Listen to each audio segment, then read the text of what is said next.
much for having us. I'll just echo Cindy's sentiments about how amazing this group is and how awesome it is to see something like this happening in our community here. I'm Lighty Wagner. I'm the board president for MUD currently.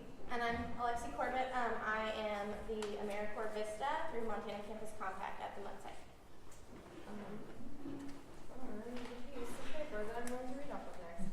So MUD exists in Missoula to create a replicable model of urban sustainable living through education, demonstration, and celebration. Through our education, we have various workshops, including our MUD Carpentry series. We also have a youth education program. Our demonstration, it primarily exists on site. We have a lot of exciting sustainable demonstration examples that I would love to talk with people about after this. And through our resource sharing tool library and truck share. And then celebration, we host Missoula's Earth Day celebration every year, and we also have a garden party as well as just having excitement for sustainability in our community and celebrating that every day. MUD has a pretty long history in Missoula as well.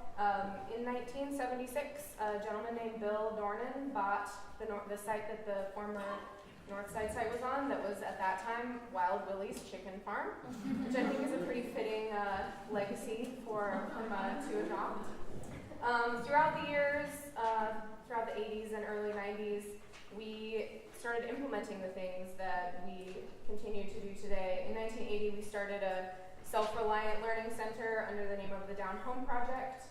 In 84, the Down Home Project started the Northside Community Garden to offer horticulture classes for children, and also other sustainable living classes began on the Northside site at that time as well. 1987 saw the beginnings of the tool library, where then Down Home Project members thought that the value of tool sharing was something that our community really needed. How often do you really need a tile saw, is what I was asking. And then in 1990, the demonstration site on the north side was really revitalized and opened up to the entire community to explore projects in self-reliant living, and that is when we adopted the name of the Missoula Urban Demonstration Project. At that time, the Down Home Project split into MUD and then into another organization that still exists in our community today, Bitterroot Ecological Awareness Resources, that is currently up in Hamilton.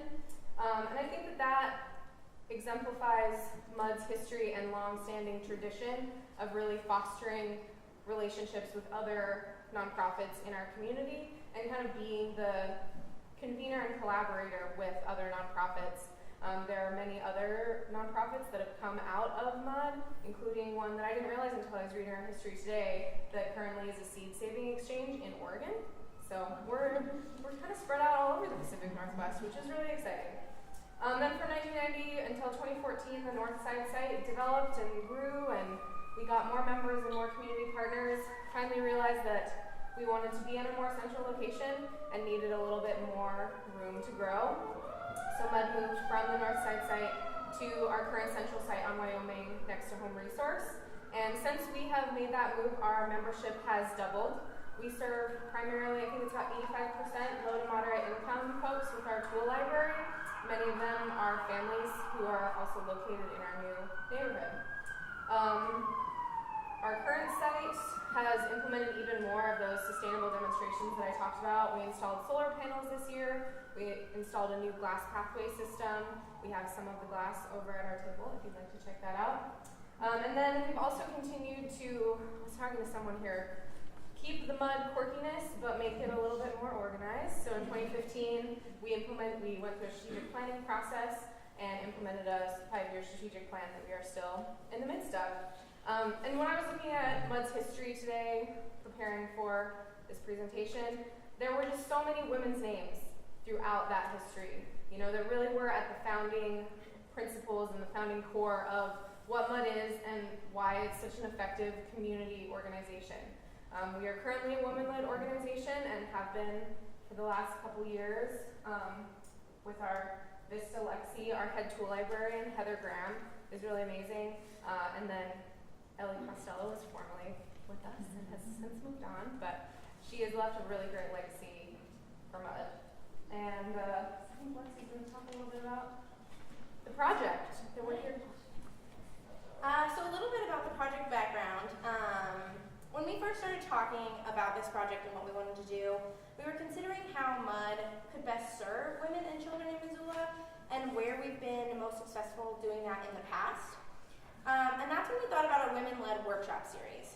So the last 2 years, we've hosted a women-led carpentry workshop series taught by one of our community partners, Sally Rodriguez, along with our lead tool librarian, Heather.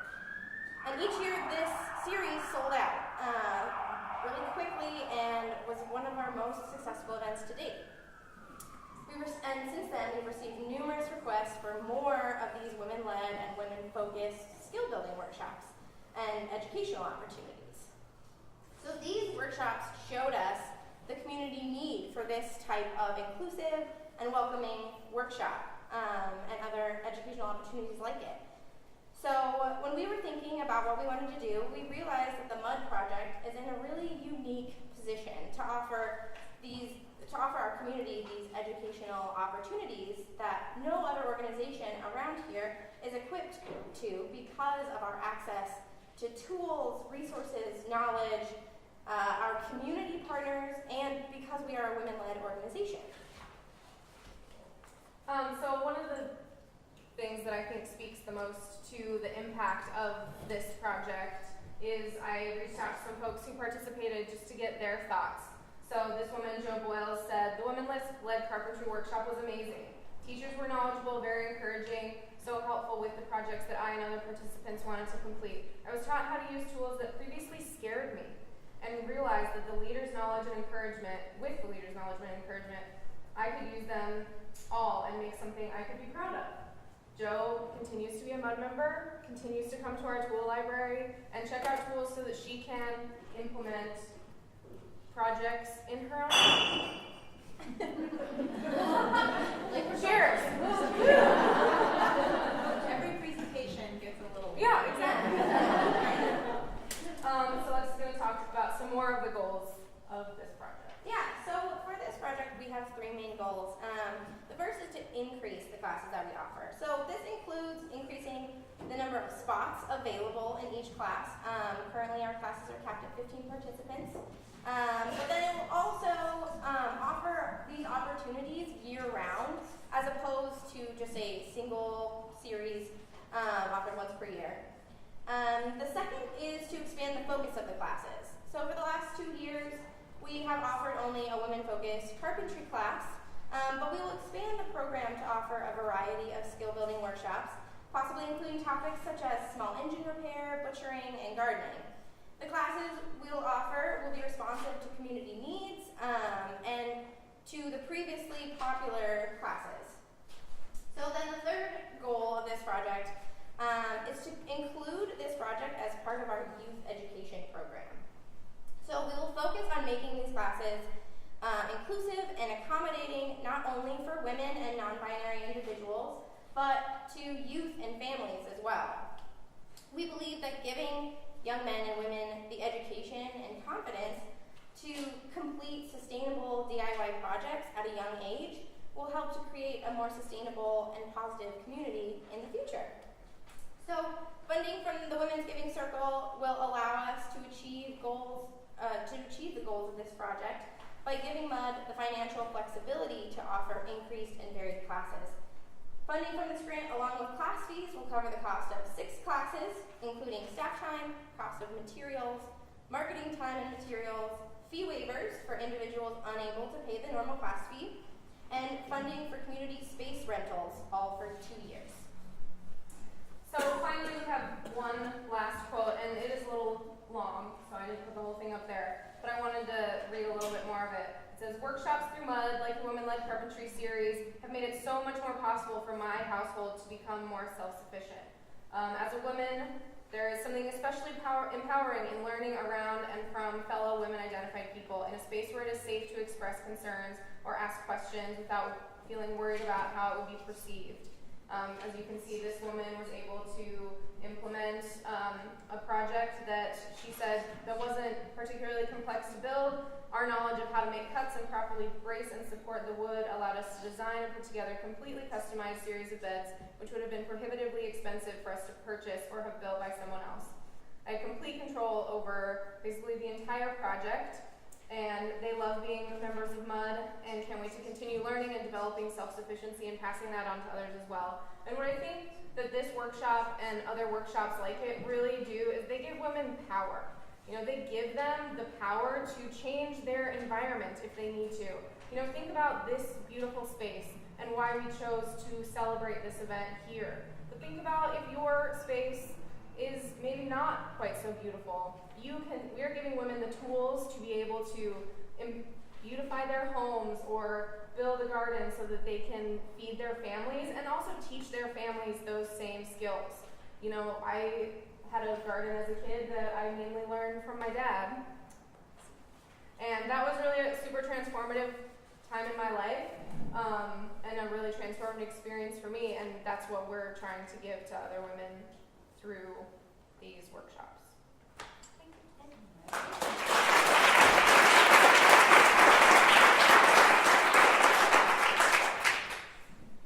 What do you guys charge for your workshops?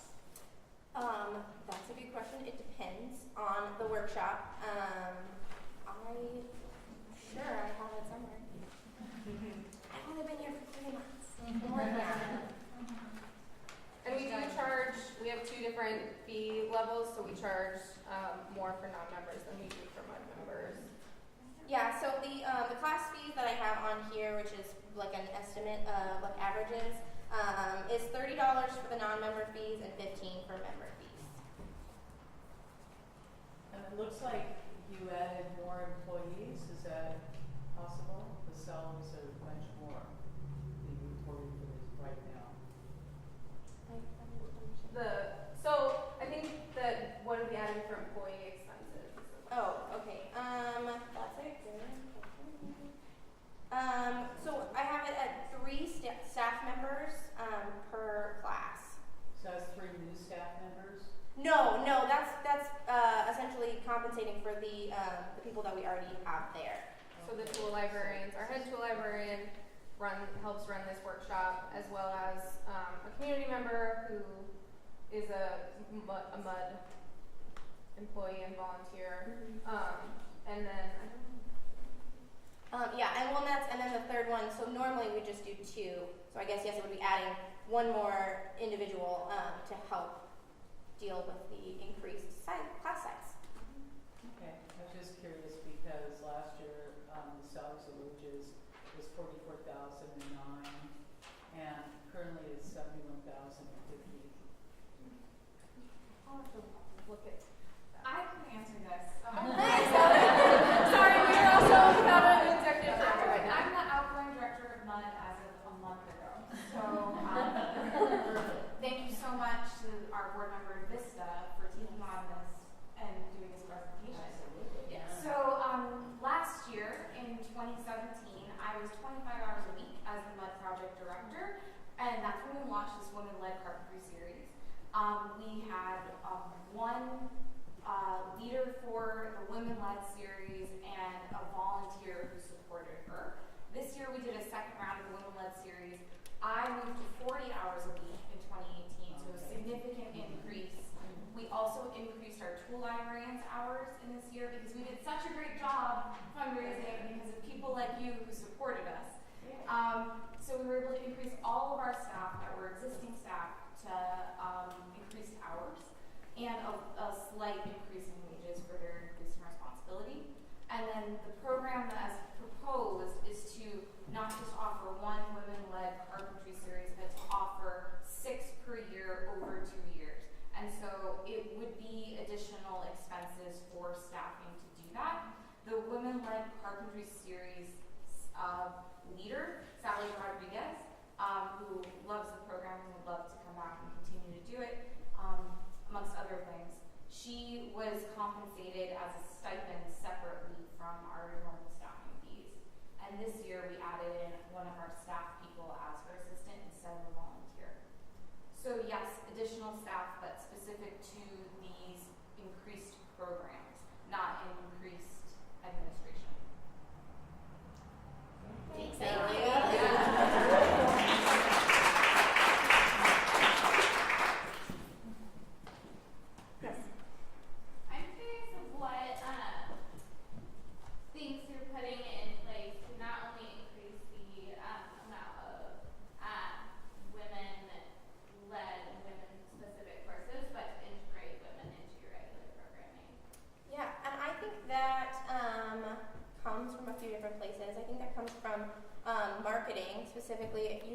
you're going to a class that's led by women.